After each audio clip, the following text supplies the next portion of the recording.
The live stream is about to start in a minute.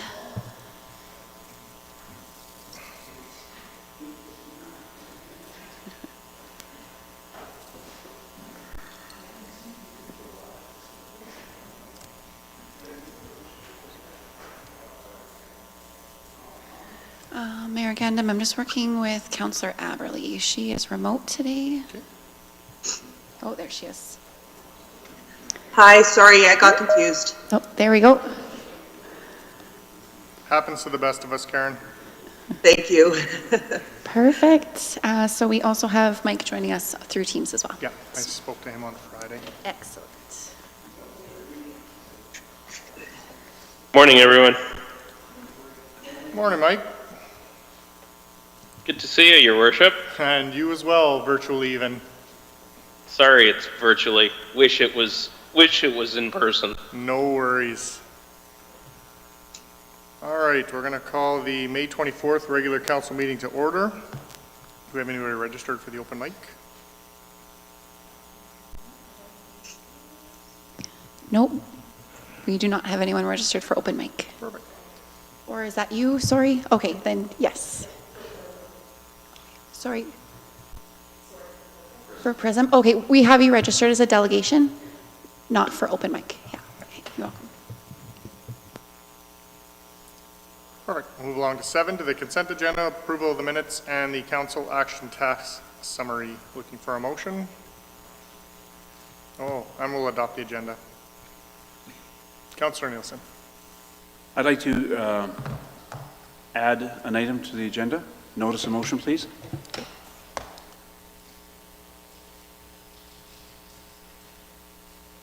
Would you like more information than that? Just Nope. Okay.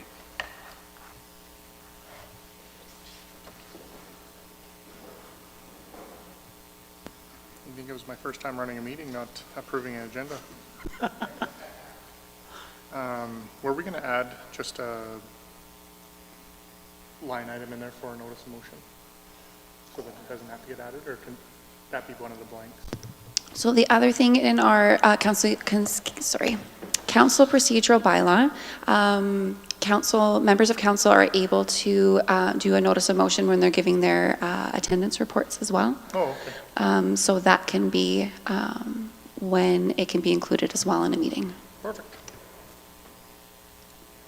Anything else? Looking for a motion to adopt the agenda. Councillor Nielsen, So moved. those in favor? Carried unanimously. Just speak up really loud, Karen, if you're opposed to anything. Otherwise, I'll assume you're in Okay. favor. Thank you. Now we'll go to the consent agenda with the approval of the minutes and the council action task summary. I move that City Council approves the minutes of the special council meeting, the 2nd of May, 2022. And the regular and the council action task summary. That can all be done as one, no? Under the consent, yeah. Allison? Okay, I move that City Council approves the minutes of regular council of the 9th of May, 2022. As well, I move that City Council consent to approve the following agenda items without debate. Approval of minutes, special council, okay, I guess that's all in the same. Sorry. Moved by Councillor Lonsdale. Very awkwardly. Any discussion? Ready for the question, those in favor? Carried. Yes, sir, Councillor Elliott? Thank you, Mr. Mayor. I have a question where it says adoption without debate.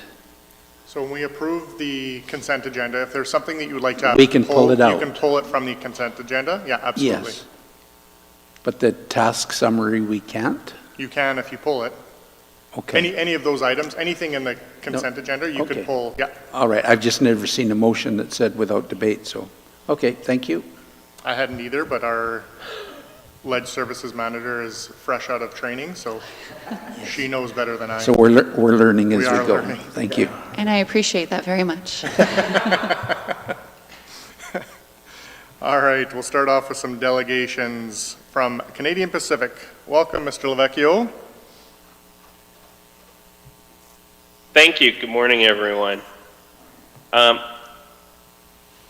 Really appreciate the opportunity to be before you virtually. My name is Mike Lavecchio, Director of Indigenous Relations and Government Affairs at Canadian Pacific, and I'm talking to you this morning from Victoria in the traditional territories of the Esquimalt and the Songhees First Nations. This morning I have I'm not going to reference a PowerPoint directly. I'm just going to speak to a quick operational update on CP and then take questions, which I expect there are a few. I always like to start off my presentations before council with a safety performance update.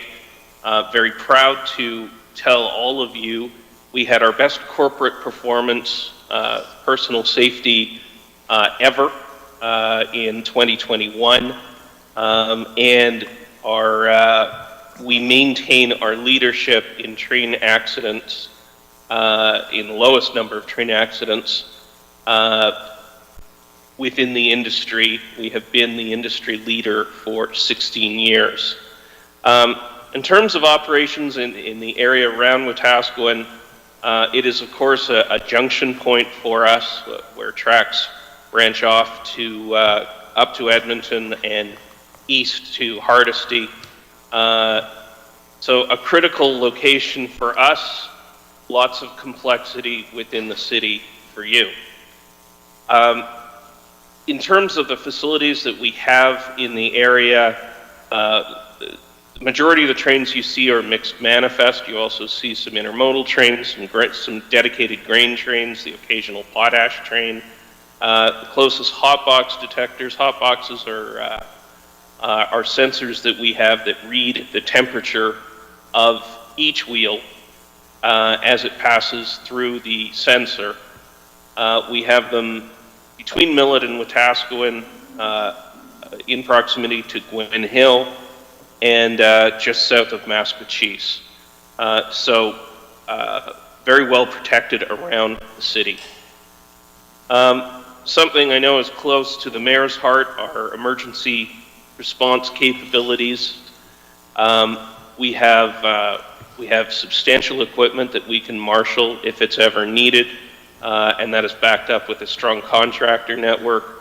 We're big believers in doing co-training, and we have a lot of tools available for emergency responders, including direct training nights, a training facility down in Colorado that we will send firefighters to, and an app called the Ask Rail app available to all first responders. On the sustainability side, this is something that is, I think, given the year we have all experienced, and certainly those of us here on the coast have experienced, sustainability is something that is really coming to fore. Just one factoid for you. A single unit train, such as an intermodal train that you see twice daily through Wetaskiwin, represents more than 300 trucks not operating on our highways. And that's where the efficiency gain that we represent begins.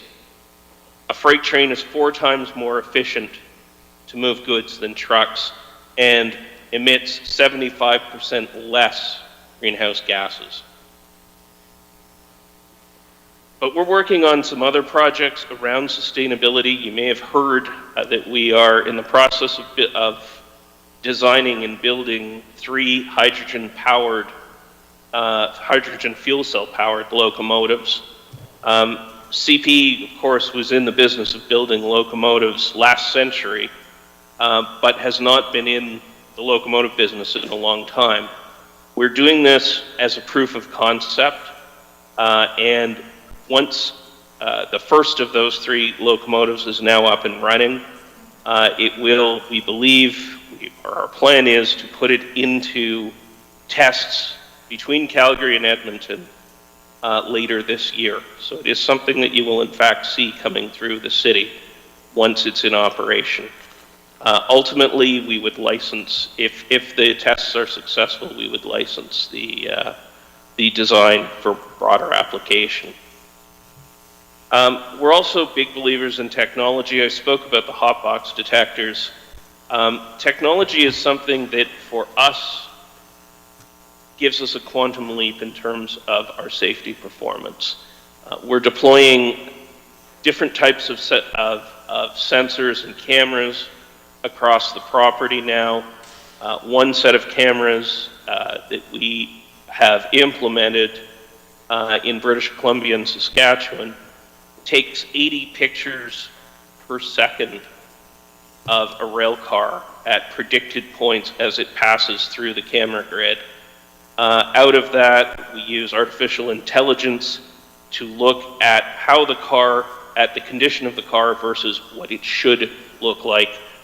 And we can then make a determination in real time, is that car passing inspection, or does it need to be set off to be made repairs? These are some of the ways that we improve our safety performance in addition to our highly trained employees. And this is where I'll conclude my update.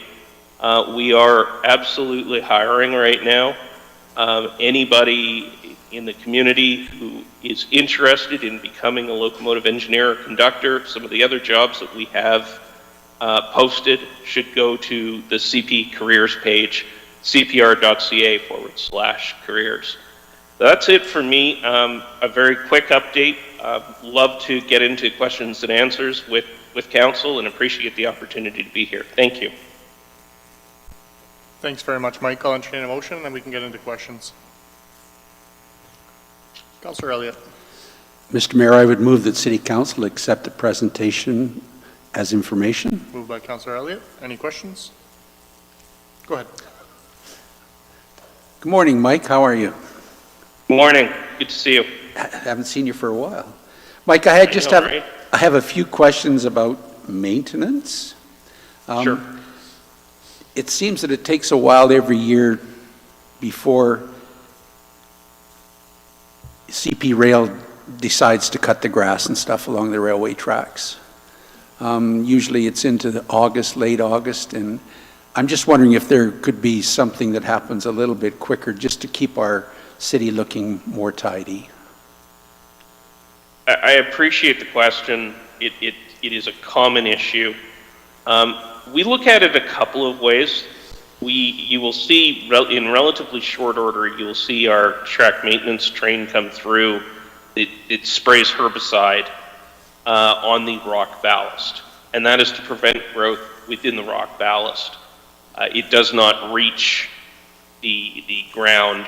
The spray bars don't reach the ground outside of the ballast area of the track.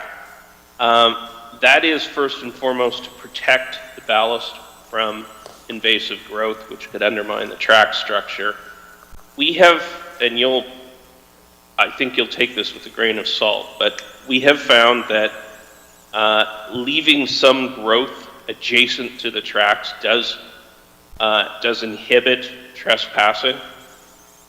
We have to manage that against invasive species, which is something we monitor for, and the counties are very good about reporting invasive species to us, and then we'll treat it.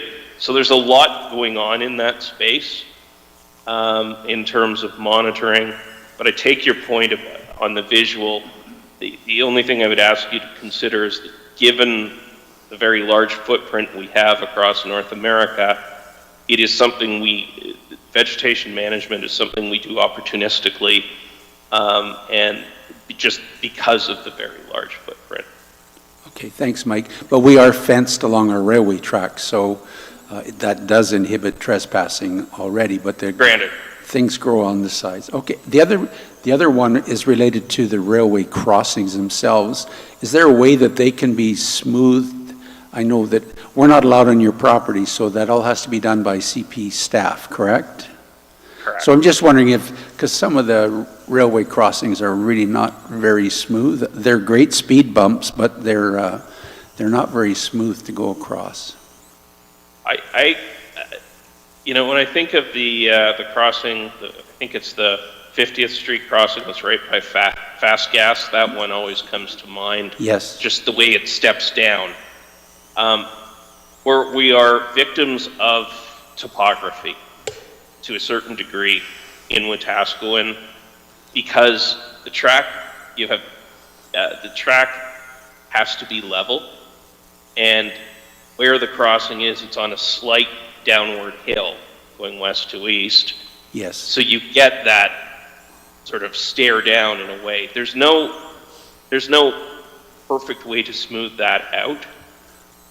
Just in order to maintain the two rails being level against one another.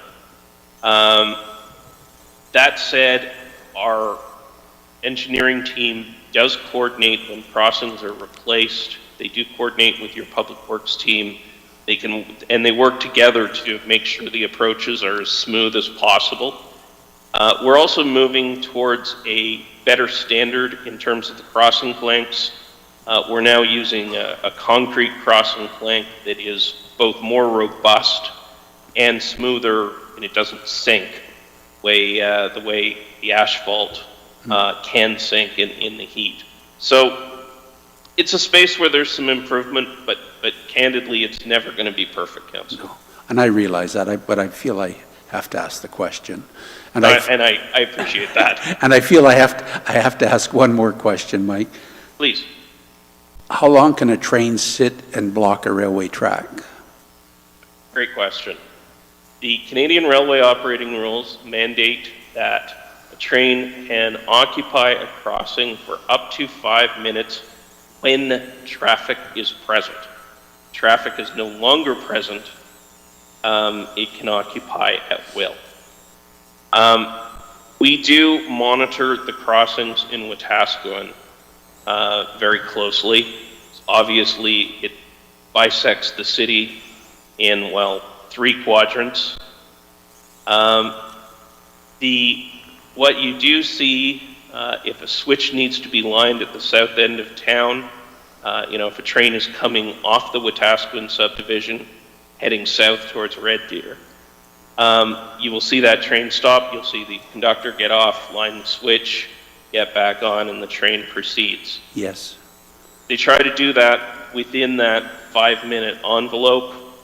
I'm not going to say, again, we're perfect at it, but we do monitor it very closely. You'll often see CP officers out there stop watching it, and so that we're in compliance. We recognize there's an impact to the community when the train is passing through, and our aim is to efficiently clear city limits and minimize that impact to the community.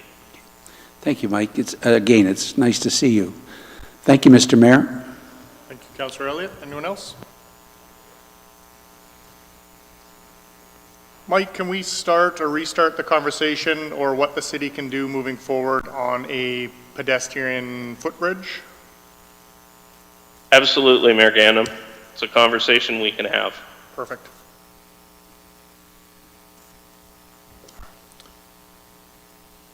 Anything else? Well, thanks very much for your time, Mike. I appreciate it. Good to see all of you. Thank you for the opportunity. You betcha. Take care. And we'll follow up on the pedestrian bridge. Sounds absolutely. Are you at FCM this year?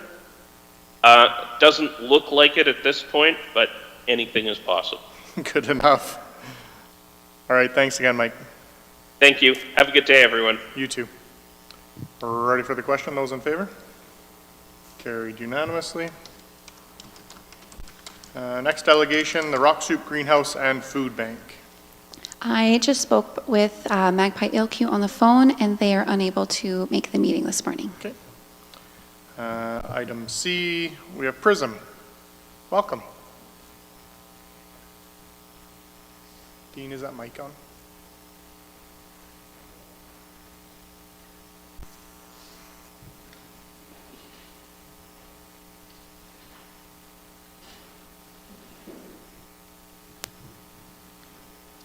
You should be good. It's on? Yeah.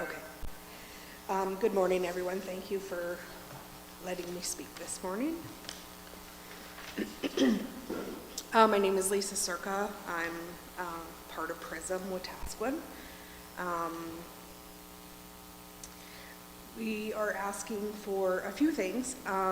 June 24th, we are planning on painting the crosswalks on Main Street on 54th and 55th. We are just asking that Main Street be closed from 5:30 to 10 p.m.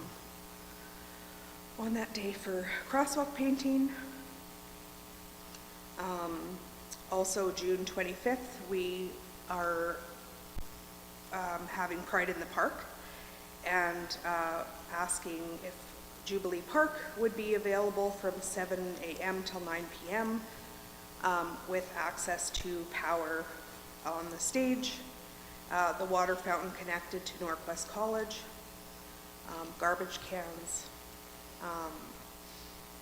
20 tables and 100 chairs, and water provided for the dunk tank if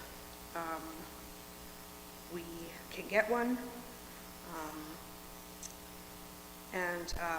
I just want to say that we are planning to throw an inclusive, family-friendly Pride event with all community members around Wetaskiwin as well, council spouses and all families to come out to this event. And we are also asking that due to lack of funding, that fees for this be waived.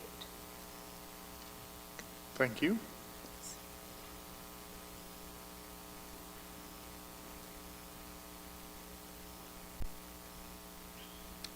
Entertain a motion. Go ahead, Councillor Nielsen. I move the City Council accepts the presentation as information. Moved by Councillor Nielsen. Any questions? Go ahead. Just wondering, if we accept as information, does that mean we accept what's being presented? Nope. No, okay. You're accepting what's being presented. You're not giving direction to Do the things do the in things that are being presentation. presented. Yeah, Okay. So I can do a follow-up motion you afterwards? can, Okay, thank absolutely. you. Councillor Elliott. Thank you, Mr. Mayor. There has to be a formal request to the city for all of these, just they need a permit for Jubilee Park, and if they're requesting chairs and water, that would all come in a formal request, just like it would be for the Father's Day drag race. That has to be. Yeah, you'll have to make they'll work with administration on road closure. So this year, if there's a follow-up motion now to accept the road closure or to approve the road closure, then we can do that. And same with everything else. So they've made the request now. Council can direct administration to work through this. They would still need to go through the events. The protocol. Yeah, to book the park and everything else. Okay. Yeah, but council can give administration direction on the Okay. rest of this. Thank you. Councillor Billingsley. Thank you. And I guess kind of leads to my question. So having the Saturday in the park, that's not a decision that that's more of an administration. Yeah, they would need to apply for. Right, Yeah. but we don't make that decision whether or not it goes or not. No, just The road whether closure. the tables, chairs, that sort of stuff, if council wanted to give direction on that.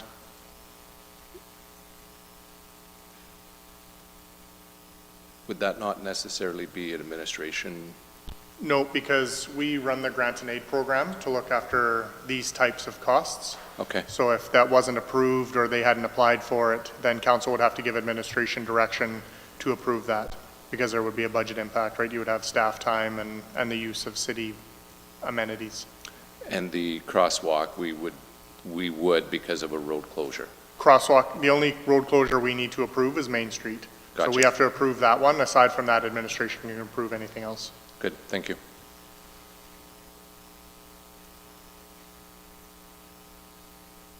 Anything further? We're ready for the Oh, question? where- Those- Karen. Mayor Gandam, Oh, sorry. yeah, go ahead. Thank you, Mr. Mayor, through the chair to Lisa. Lisa, are you asking for the waiving of the fee at Jubilee Park? Yes, we are. And with the tables and chairs, are you also asking for those to be delivered, or would that be PRISM looking after that? I'm not quite sure at this moment, because Don apologizes, he couldn't be here today, so Yeah. this was a last minute thing for me. That is going to be discussed on our Saturday meeting this week. If they could just be provided, I'm sure we could find the resources to pick them up and take them to the park. Okay, thanks, Lisa. Thanks. Thanks, Mr. Gandon. No problem. Anything further? Ready for the question, those in favor? Excuse me, carried unanimously. Councillor Blatz. So I'll make my follow-up motion, but I'm going to split it into two parts. So I move that City Council approve the road closure on June 24th for Main Street for the Rainbow Crosswalks. Moved by Councillor Blatz.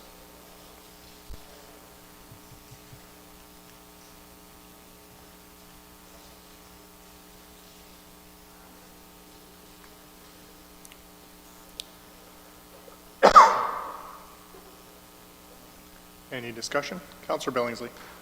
Thank you. Question is to Sue. Is there anything that the city staff then needs to be involved with this? Through the chair to Councillor Billingsley, this is typically an in-kind donation of $200. It is staff and barricade times for setup and tear down. Okay, thank you.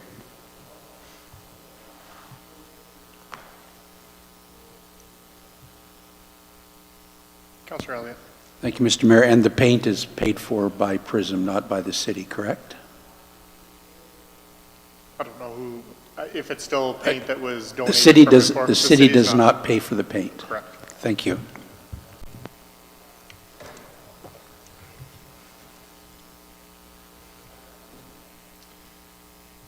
Anything further? We're ready for the question, those in favor?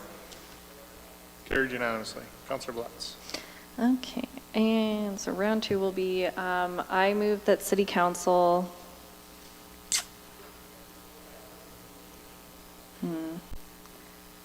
provides PRISM with access to Diamond Jubilee Park, power for the stage, garbage cans, tables, and chairs for the June 25th Pride in the Park event.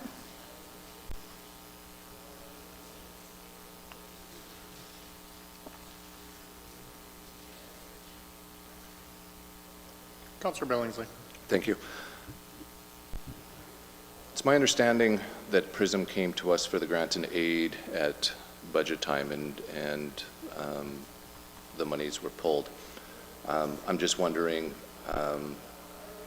there wasn't money there then, why is there money now for this type of, whether it's the garbage cans and things like that, and staff time? I have absolutely no problem with them putting on an event in the park. I'm just not sure that that the city needs to give its resources for this event, dictating that we had said at budget time that there was no money for it.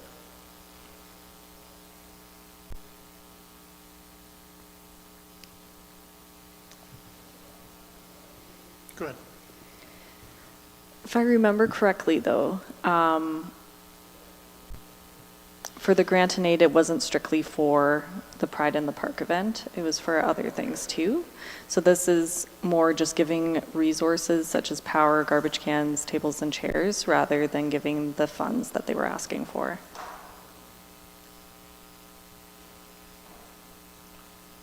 Still money.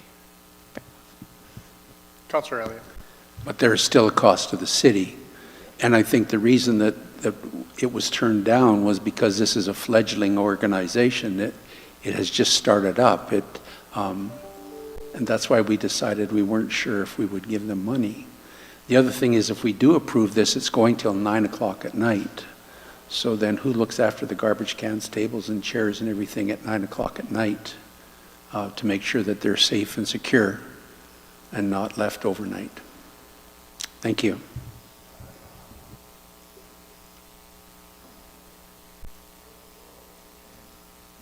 Go ahead, May Coun- I? Go ahead, Councillor Aberley.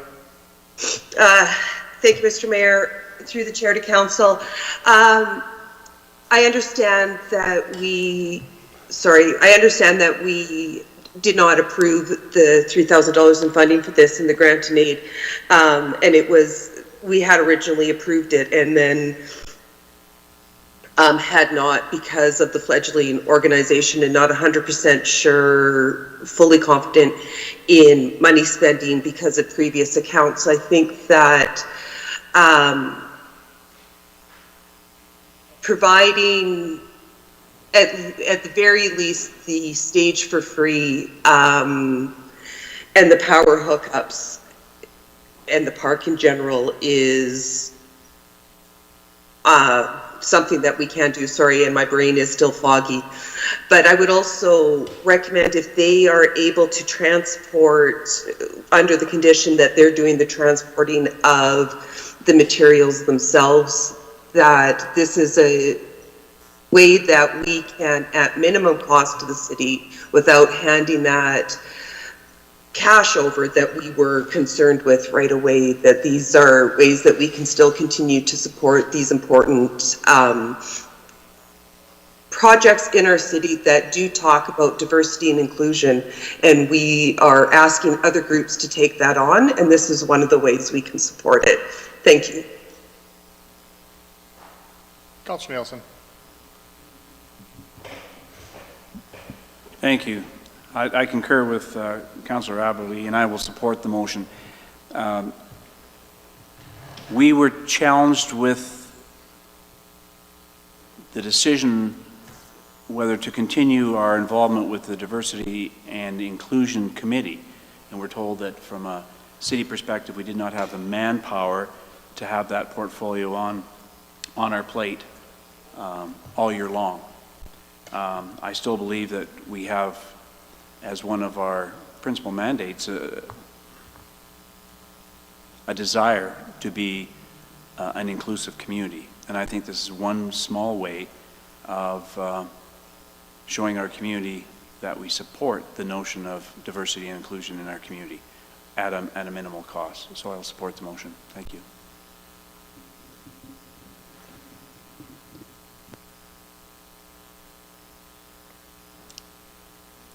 The whole reason we have grant, and it goes without saying, absolutely support the event in the park, the painting in the crosswalk, anything that has to do with diversity and inclusion in our community, I absolutely support. But we have a grant and aid program for things like this so that we don't have one-offs that come to council and we're not making political decisions on who we either give funding to or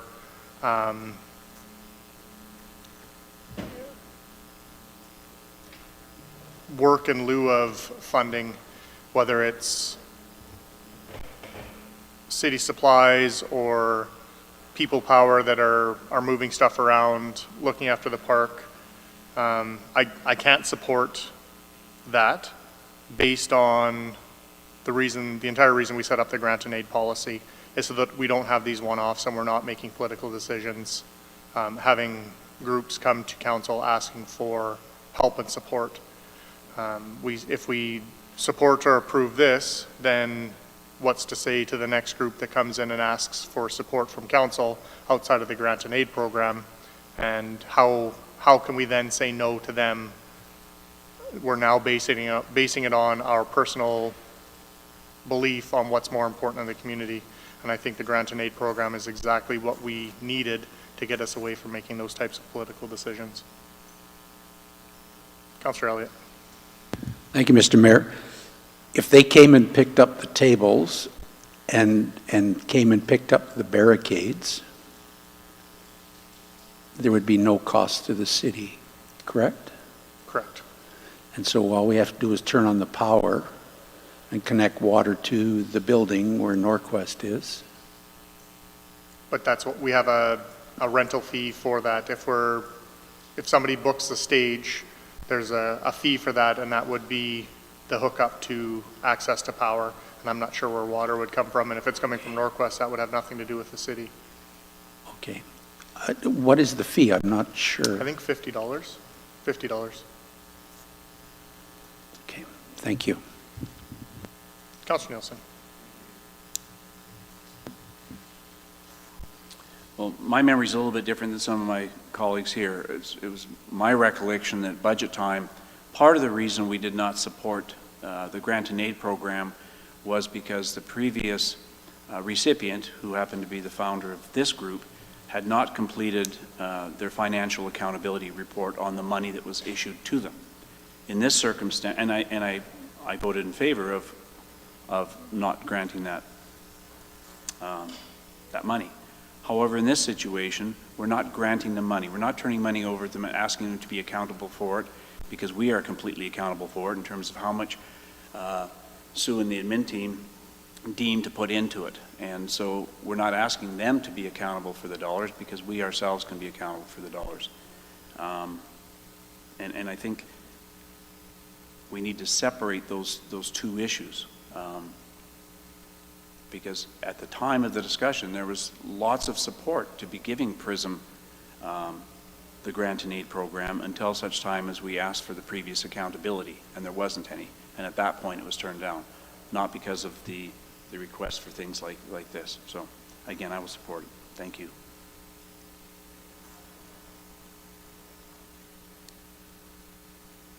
Anything further? We're ready for the question. Those in favor? Opposed? Carried. Thank you very much. Thank you.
Mr. Mayor and Council, today we provide you a copy of the Tax Rate Bylaw 2016-22, and we require your approval going and including third reading for the bylaw. The bylaw is prepared by administration and meets the Municipal Government Act and will allow for the levy and collection of the property taxes for the City of Wetaskiwin to fulfill the revenue required for the approved 2022 budget. Each year, Council must pass a property bylaw annually. The property tax bylaw authorizes the Council to impose a tax in respect of the property for the municipality raised revenue to be used toward the payment of all the expenditures and transfers set out in the budget of the municipality and the requisitions. The 2022 tax rate bylaw has been prepared to meet the requirements of the Municipal Government Act, the approved 2022 operating budget and capital plan, and the school, seniors housing, and designated industrial requisitions. All the properties are valued at the same point in time from July 2021, and any impact on the residential and property tax parcel will be based on the relative change in their assessment. In preparation of the 2022 tax rate bylaw, administration also maintained the non-residential to residential tax rate ratio at 2:1. And you will note that as going through that the 2022 tax rate does see a percentage of change for residential of 3.23% and of non-residential of 3.35%. Further, we would like to just point out in comparison from the 2021 to the 2022 assessment, if you had a property that had an equal assessment of approximately $238,000 residential assessment value, based on the difference between 2021 and the 2022 tax rate, they would see a $74.25 increase for the year. Along with that, now depending on how their assessment would change, if you had an increase in your assessment or a decrease, depending on what that was, you would see a difference in your rate of either an increase and a decrease in your taxes as well. The tax penalty bylaw that currently exists is bylaw number 1958-20, namely the tax penalty bylaw. Administration is also looking for confirmation that Council does not want to direct any further changes to the tax penalty bylaw for 2022. The tax penalty bylaw 1958-20 is currently in effect and would remain so unless that you chose to change that.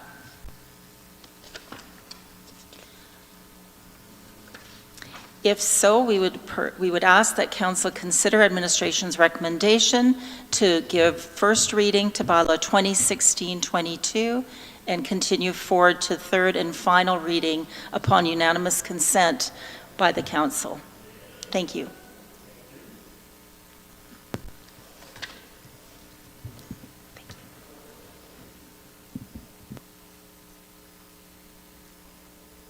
Go ahead.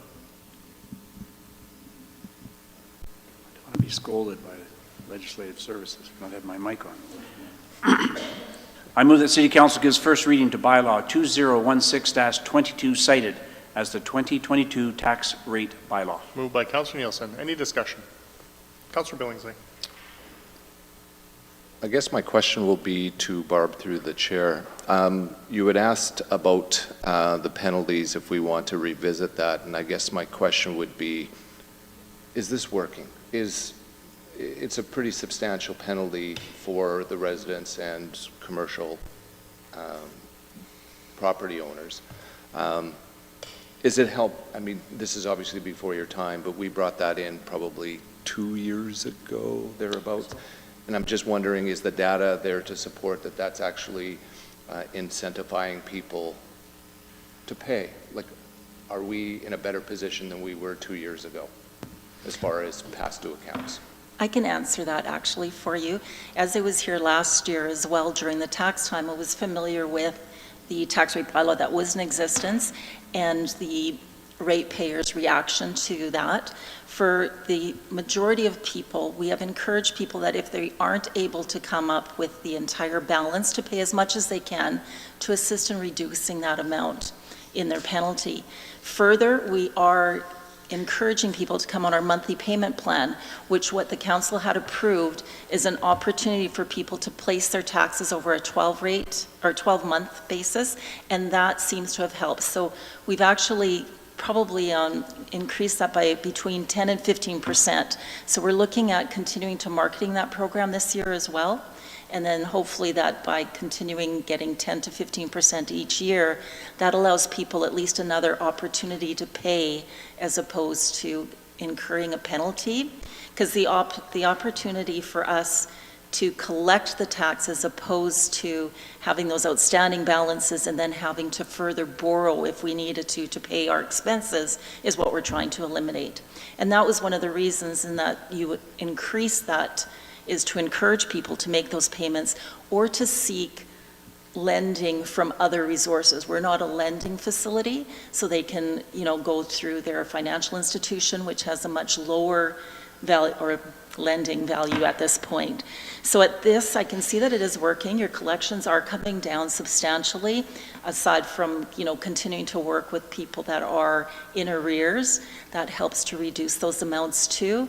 And then, of course, the penalty does assist for us in keeping up with those parts where the people have not paid, so that we have to keep running our programs and things too. So at this point, I'd say that it is definitely helping. The more that we make people aware of what that penalty structure is, which is the 9% on July 1st, 6% on October 1st. Those are both on the current outstanding balance. And then on January 1st, it's a further 15% on absolutely everything that's outstanding.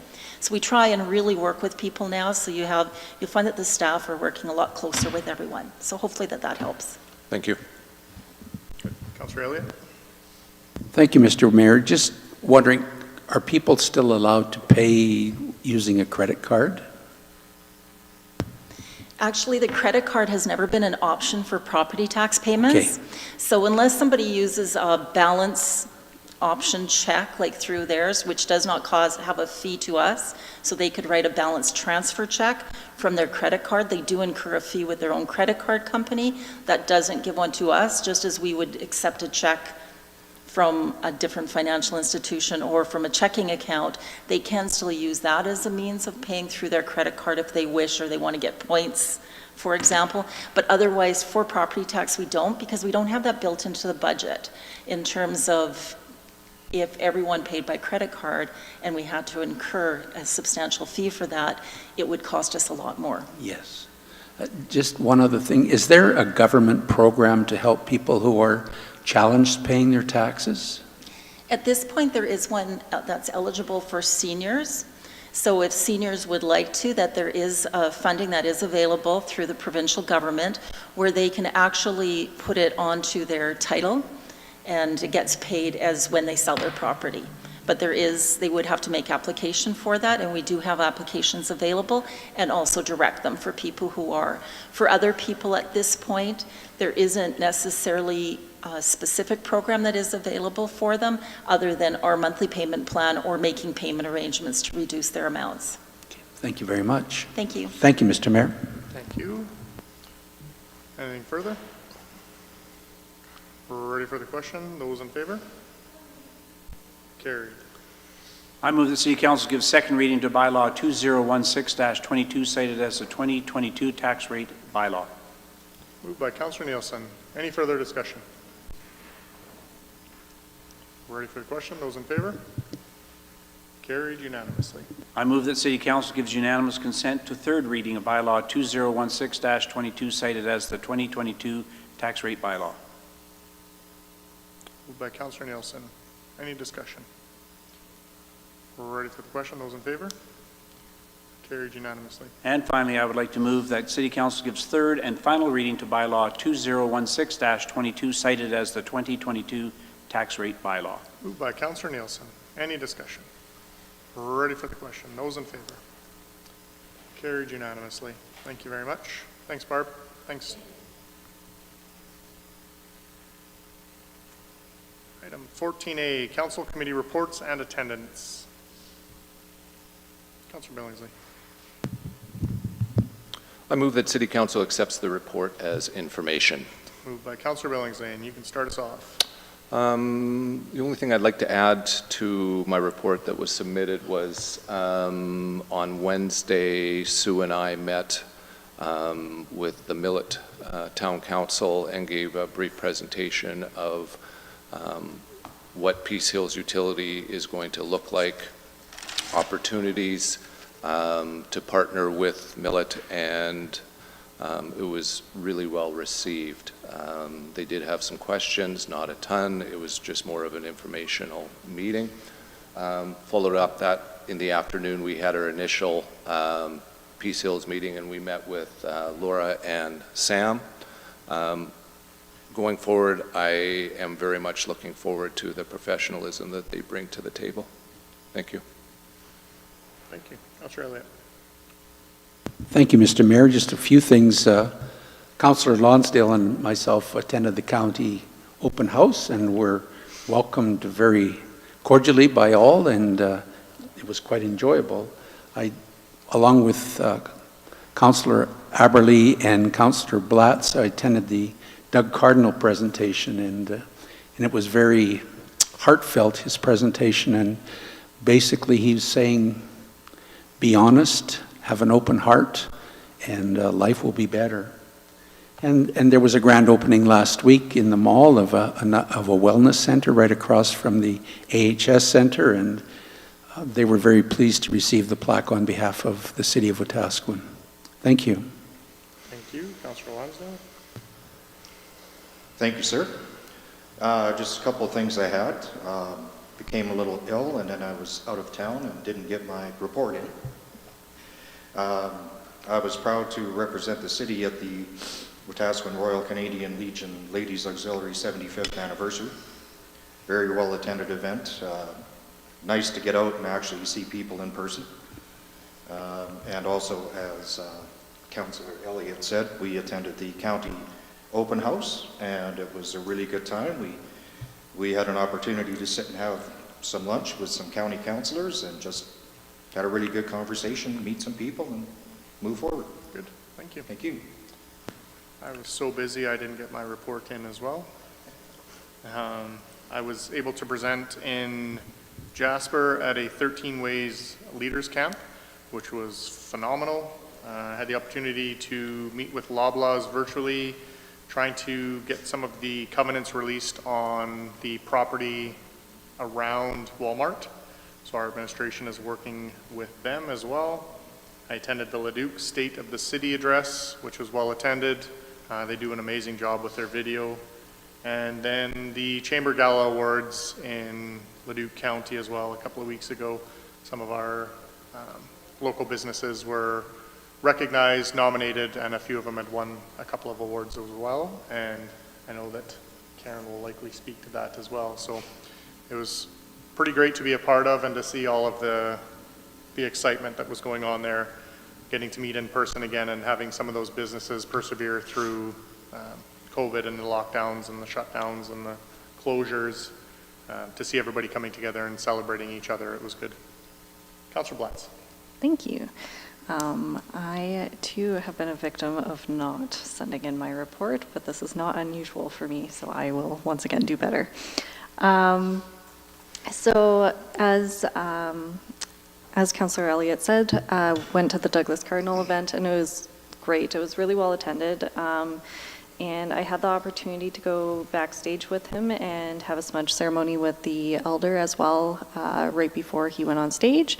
And it was lovely being able to talk to them. The Sicamous Council and their CAO were also in attendance, and so we got to meet them and got to talk to them for a bit, and they'll be reaching out to speak with our council for a little bit as well. And on top of that, I actually went to the Art Gallery of Alberta in Edmonton because there is a Wetaskiwin-based artist that is being shown in the art gallery right now, and he did wonderful portraits of different people and community leaders in the Wetaskiwin area and in Maskwacis, and it was really nice to see. It's amazing to see artists from our hometown be featured up there, so it was a really, really cool exhibit to see. Went to the Manlik visit that we did for business visits, and that was really informative, and it was really cool to see what some of our businesses are doing in our community and the great work that they're doing. And had a library meeting. The library is going to be closed on Fridays all summer, so just giving everybody a heads up about that. And also we have a new logo for the library, and it looks amazing, so that's going to be coming out pretty shortly here.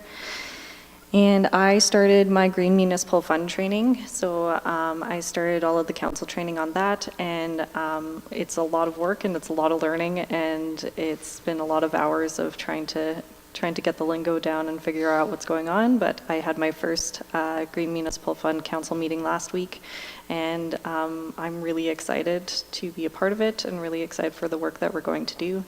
And so that is the end of my report. Thank you. Councillor Nielsen.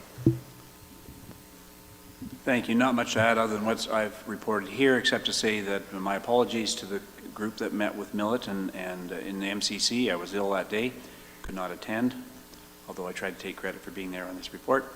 But I would like to comment that I was on the FCSS interview panel for a new executive director or managing director. Paul sat on that selection interview process as well. And we had a number of very good interviews, and one did stand out significantly above the rest. And we're hoping that FCSS will be making an announcement here shortly, assuming our candidate accepts the positions. But I'll leave that up to FCSS make that announcement. But it was a series of good interviews, and if the person accepts that we hope will accept, I think FCSS will be in great shape moving forward. Thank you. Councillor Aberley. Sorry, I lost the mic button.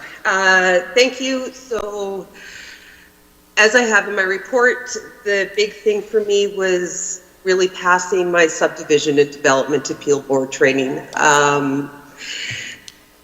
So that was the big thing. It's not on my report last weekend because I got my report in on time. But going to the Chamber Gala on that Friday evening, again, just really kudos to the Chamber for a first-class event, celebrating our local businesses. And then the next evening with the Ladies' Night with the Health Foundation, sorry, my phone here is ringing, which was a great night, but it was the last night that I started to feel well. And Run the Runway on Sunday at the airport with Absolute Aviation was just really something that we supported in the grant and aid, and it was so amazing watching this entire community come together for something that's active and getting together. So really, last weekend was a highlight. Thank you. Thank you. We're ready for the question. Those in favor? Carried unanimously. Item 17A, Council Remuneration and Expense Policy CO-002. Welcome, Leah. Hello, Mayor and Council. Is this on?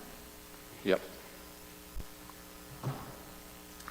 All right, so this morning I'm bringing forward the Council Remuneration Policy for review. We have one minor adjustment that we would like to propose to Council. Currently, the way the system has been set up is Council, those members that enrolled were provided RRSP contributions into their bank accounts and were taxed accordingly as if they were RRSP contributions, which is great, but the city doesn't have an ability to verify the count, the RRSP accounts, if we don't manage the RRSPs. So we are proposing that we continue to do the contribution for Council. However, it's 100% reportable income, so we report it, or so we tax it as such. And then when Council members want to contribute to their RSP, they just do that with that lump sum, and then through tax time, they can get any additional taxes that they contributed back. And that is all. So I'm just putting that forward to Council for review. We'll entertain a motion and then questions if there are any. Go ahead, Councillor Nielsen. I move the City Council approves policy CO-002, Remuneration and Expense Policy and Schedule as presented. Moved by Councillor Nielsen. Councillor Billingsley. Since we're taking a look at this whole policy, I'm wondering if, I don't have a problem with the change. It, like you say, it should be taxable. So I'm okay with that portion of it. But there are some other things that, since we've opened this up, that I'm wondering if we don't take a look at. There was confusion on the per diem rates that we had. I know that I personally had a problem with my submission with, there was $50 up to 2 hours, $100 for 2 to 4 hours. And I'm wondering if we don't need to make that crystal clear. If it's 2 hours, is it $50 or is it $100? And it, because they both say 2 hours. No. The 50 is up to 2 hours. The $100 is for 2 to 4 hours, and then 200 is for a full day. So the only clarification would need to be for the full day is over 4 hours would be the full day. So if the meeting is exactly 2 hours, then it's $100 for 2 hours to 4 hours. The $50 is for up to 2 hours. okay, then I know that I had something that I submitted for exactly 2 hours, and it was sent back saying that's only $50, and it's not the money. It's more so the clarification, right? And by the policy, it says for 2 hours is the $100. Okay, fair enough. So as long as I also wondering, there is a form, the council per diem form. We asked that or have the city manager publish all of her expenses, and I'm wondering if we don't do the same, if we could put something in there that this sheet then becomes a public document, so that the public gets to see exactly, of being fully transparent of that. I don't know exactly how we can put that into the policy or not, but I would like to have that and/or the travel expenses published as well. When we submit that, when we submit that to you, is that as easy as just scanning it and adding it? Yeah, so what we can do is the new form, I can make it electronic for submissions, and then I can upload it and work with communications to update it on our council website as well. So. And one last one. Is there a cap as far as what we can attend, as far as dollar amounts? So if I wanted to do this training and that training, what's to, I won't say stop me, but is there a rule, or is there an amount that, or is it if I wanted to do 50 different things, and who's to say whether I can or cannot? I think the only thing that we needed approval for was out of travel, or out of province travel. And then there was a limit on,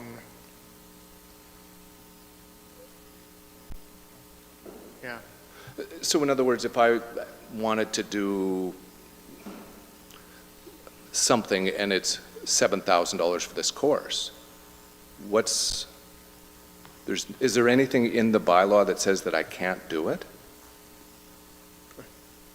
Through the chair to Councillor Billingsley, I think outside of the budget, there are no rules around any of that except for what's noted in your bylaw for FCM and AUMA or Alberta municipalities. But what we could do is provide the budget breakdown for each of you, so you know what you have for training and development dollars.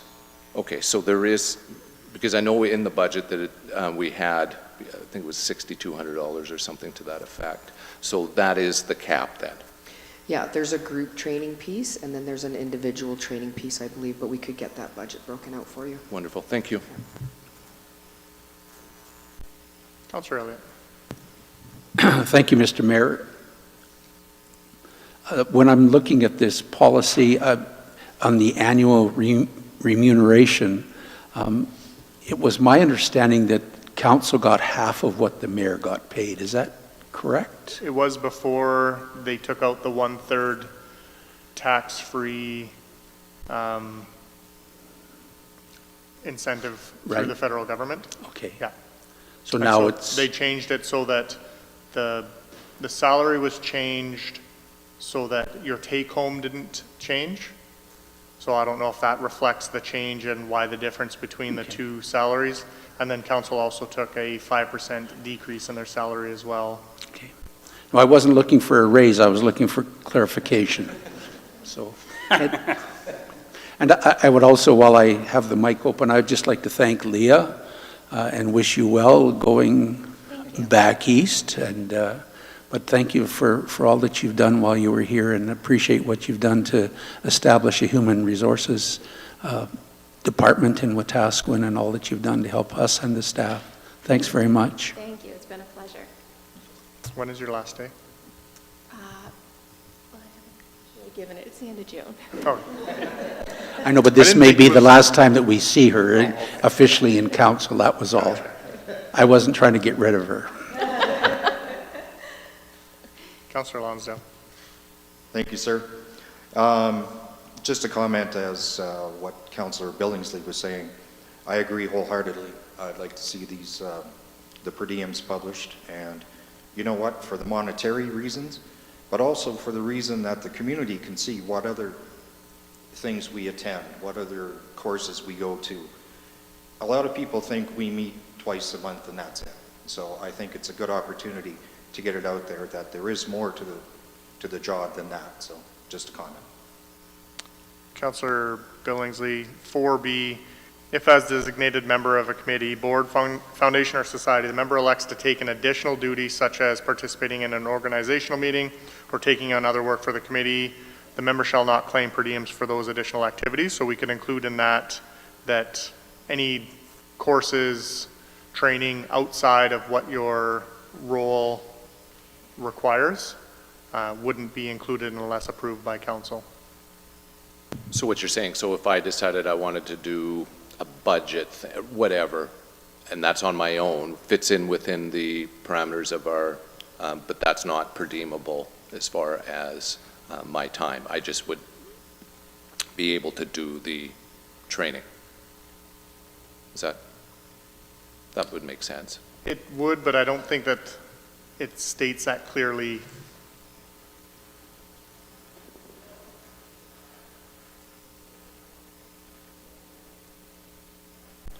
What number are you on?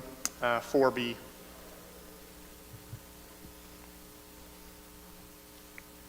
doesn't speak to just your role. It talks about the committees, boards, or foundations, societies that you're a part of.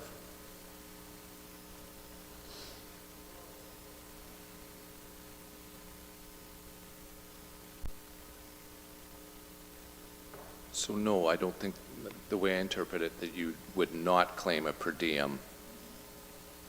If You could unless it was approved by, like it has to be approved by council. Right, so then you would have to come to council and say, hey, I want my per diem for doing this. Yep. Fair enough.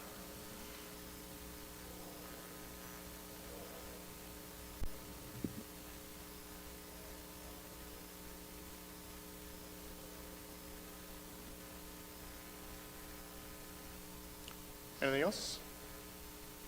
Councillor Elliott. Thank you, Mr. Mayor. So what I've been doing is asking your permission to take courses, and I'm taking one on land assessment and land development through EOEP. Correct. Yep. And that's a 4-session, because I sit on that's a 4-session course, but I'm sitting on the assessment review board. Yeah. So I feel that is part of my responsibility, but I didn't get council permission. I just asked if that was okay with you. Yep. And that's part of your role as a member of council sitting on that board. So that wouldn't, if you were taking your master's in something and you wanted to get your tuition covered and or per diem your time, I think that's the difference. But what about a human relations course? I'll defer to our manager. Through the mayor to Councillor Elliott, I do not know off the top of my head. I would like some more time just to research. Okay, no, what I was this would just, be. Yeah.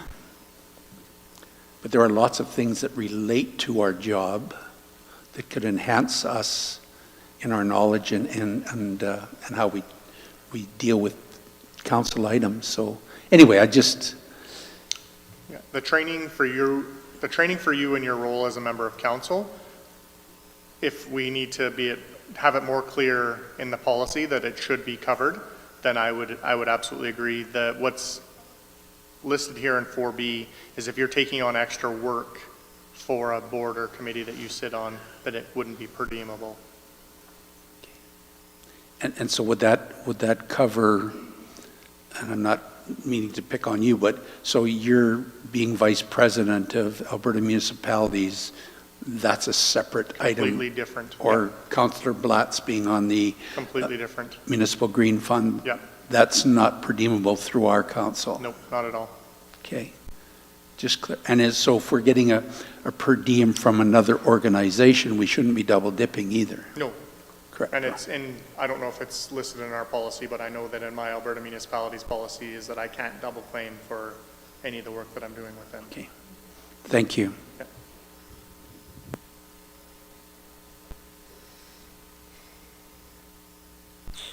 Anything further? Ready for the question? Those in favor? Carried unanimously. Thank you, Leah. Thank you. I will guarantee I see you before the end of June.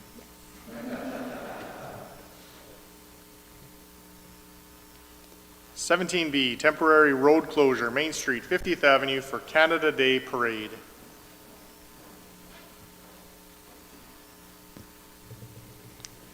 I believe we have either Altaf to speak. Yes, he looks like he's unmuted. Perfect.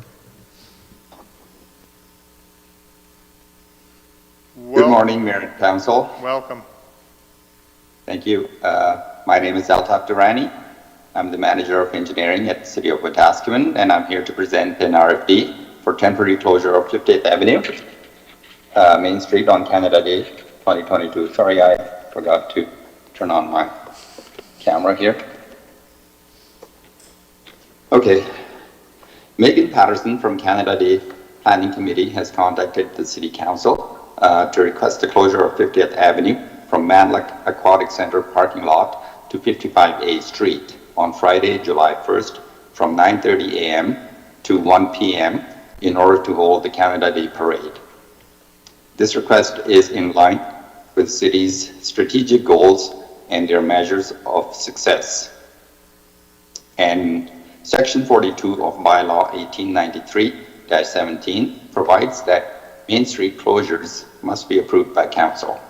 I therefore move that Council approves the request for the temporary closure of Main Street for Friday, July 1st, 2022 from 9:30 a.m.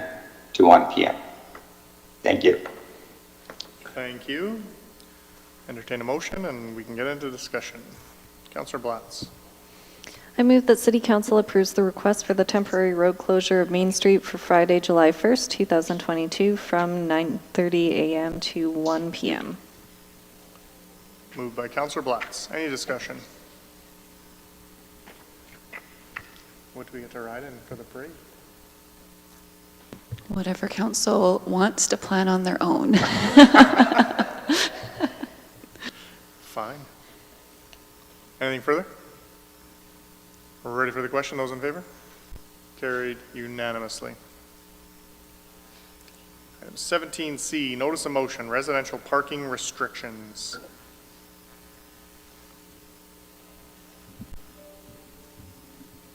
Go ahead. Yep. Thank you. I move the City Council directs administration to amend the Community Standards Bylaw to include provisions for restricting excessive parking on private property and bring the draft back to the August 22, 2022 regular council meeting for input. Moved by Councillor Nielsen. Any discussion? I'd like to speak to it. A number of months ago, I was approached by a resident who was concerned about a neighbor and the amount of excessive parking on their property. Unbeknownst to me, they'd already talked to BYLAW, and BYLAW had done some initial work only to find out there was no bylaws in place that had any kind of restrictions whatsoever. Subsequent to that, the people who made the initial complaint to me expressed concern again that they were selling their property and moving to a seniors complex in our community. But we're extremely concerned about the value of their property given what the eyesore next to their property was. At that time, I reached out through Sue, and some more investigation took place. And again, the issue was we did not have any kind of bylaw that restricted it. What concerns me is that as this became apparent to me, I've been pulling a former councillor's perspective and driving around the community to see what was going on, and have seen significant numbers of properties where you have snowmobiles sitting on the front lawns of properties in the middle of summer, trailers, boat trailers sitting on front lawns, etc. What concerns me here is that the property that made the formal complaint initially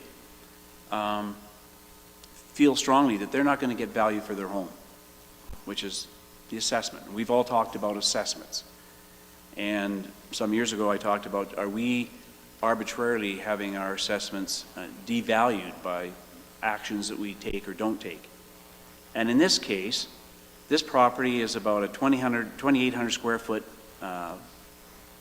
two-story building in a nice part of town. And if it sells for considerably less because of what's sitting next to it, every house that has that same kind of footprint, neighborhood, will all be valued through assessment practices downward to that number. So that's why I brought this forward. In this particular case, the house in question that's being complained about has a two-car driveway and garage. Aside from a lift in the garage and a car in the garage, there's 2 on the parking pad. There's 4 on the front lawn, there's 2 on the side lawn, and there's a cargo haul trailer on the side of the home, all parked on the lawn, and then 2 cars in front. So that particular property has up to 9 vehicles on it at any one time, all sitting on its front grass. I did a little bit of homework and found that some communities have very restrictive parking, including you can't park anything on the front of your property unless it's on a concrete pad, to others where you can park whatever you want to park as long as there is a parking pad of some sort, whether it's gravel, asphalt, or concrete. That's why I've put this forward. I think that as I've moved around through the community looking at this, there are a number of properties that look like used car lots all over our community. And it devalues the properties around them, and it affects our city assessment base and our ability to tax properly. And I would like to see through this motion that administration has a look at this and sees if there is a way that we can restrict some situations that make residences look like used car lots and or storage yards in residential areas. And that's why it's been brought forward. Thank you. Anything further? Councillor Elliott. Just to clarify with Councillor Nielsen, through the mayor, are we talking about front yard properties? Are we talking backyard as well? From my perspective and what was given to me by residents would be the front properties. Okay. Now, if administration through this motion decides to look beyond that, I guess that would be their purview. But right now, I would certainly like to see us look at least the front properties. Okay. And Mr. Mayor, through to the CAO, do we not have something about RVs being parked on front yards? Through the chair to Councillor Elliott, we do. In the land use bylaw, you can only have your RVs parked during a certain period of time. And then the rest of the year, it either has to be in storage or pushed behind the front of the house. But that is different from what Councillor Nielsen's talking about. But with an RV, it can be on the grass? We don't have that specified. Okay, thank you. No, and I agree with Councillor Nielsen, and some people have 4 and 5 vehicles parked in front of their home as well as on their property, dripping oil and all sorts of things. Some of them look like chop shops.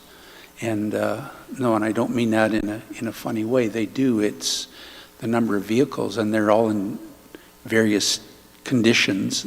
Some are looking new and some are looking very old. And so I agree with you on the property value aspect. Thank you, Mr. Mayor. Thank you. Ready for the question? Those in favor? Carried unanimously.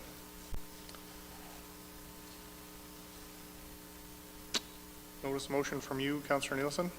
Yes, thank you, Your Worship. Well, it's interesting that Councillor Billingsley brought this up, and I don't know whether it's worth proceeding with, but my notice of motion was to bring a notice of forward next meeting with regard to fiscal transparency on council expense claims, and I'd like to see them tied directly to our reporting.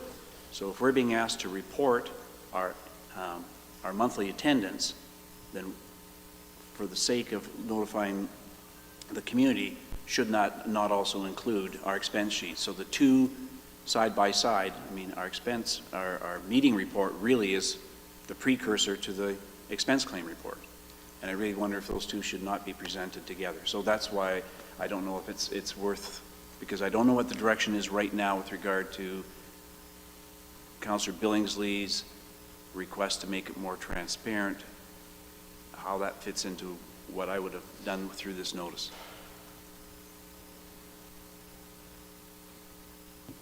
I'm wondering then if we make it crystal clear, if we do have a motion to make changes to the policy. Do we need motions to change policy? Yes. I'm wondering if that might not be the best way to do it. Then it's crystal clear for administration instead of just loosey-goosey, throw the expense report on to, and then scan it. We really didn't give direction. And I'm hopeful through a notice of motion and working with administration that we can get to, I think, what you're after and hopefully what I'm after at the same time. Perfect. You'll work on that with administration. Go ahead. To the chair and council, I was just going to point out that we did have a notice of motion coming to the next council meeting with Councillor Billingsley's initial request, and we had a return, I believe, for the August meeting on the policy. So I can work with you on this one, and then we'll cancel the other one. Oh, okay, sure. Okay? Yeah.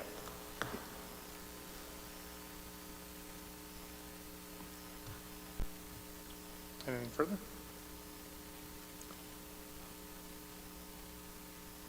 Would you like a notice of motion on putting something together for CP on a footbridge? We actually still have that on our list of to-dos from a couple years back, and I passed that off. I could check with Kathy and see where we're at with that with engineering. Even just an update at the next meeting and then decide where we need to go from there, whether it needs to be a direction of council or if it's still valid. Perfect. Okay. Perfect. Councillor Blatz. I move to adjourn. Moved by Councillor Blatz. Those in favor? Carried.